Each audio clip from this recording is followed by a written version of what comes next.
If you're like most teachers today, your classes have increasingly become more linguistically diverse.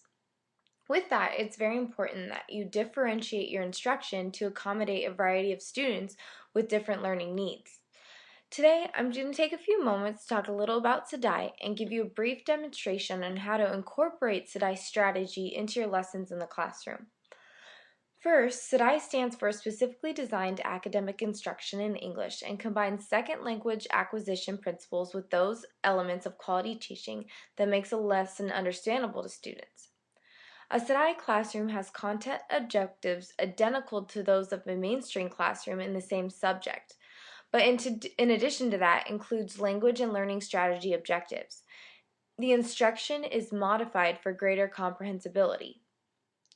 So, what are some instructional strategies that you can use to increase comprehension of your students? I'm just going to give you a few, list off.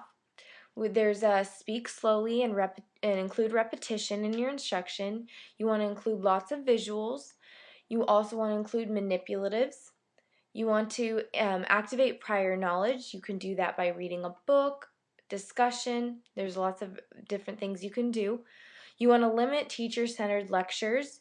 You want to focus on meaning, not form. So that specifically is in regards to math.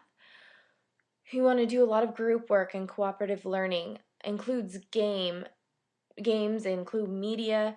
You want to preview your lesson and then review it at the end. And these are just a few different things that you can do to incorporate Sdaie into your classroom. So now, just to give you a brief demonstration on a few of these strategies I mentioned, I'm going to show you how to include specifically visuals and manipulatives in your lesson to enhance comprehension and increase comprehension in your classroom.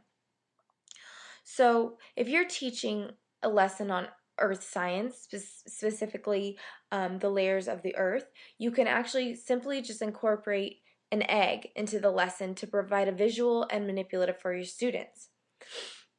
When teaching the layers of the earth, you can use an egg to show how cracks can be symbolic of plate tectonics on the earth. And then you can simply cut the egg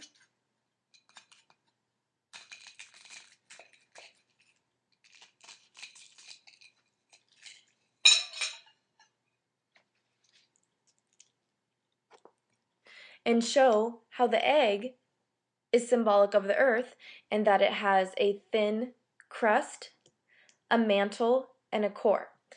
And this provides a visual demonstration for your students, and also they can use it and cut the egg themselves with a plastic knife, of course, and examine the egg, and so it makes sense to them. They have a visual and a demonstration. So by incorporating this simple strategy, your students will increase their comprehensibility of the lesson and have fun.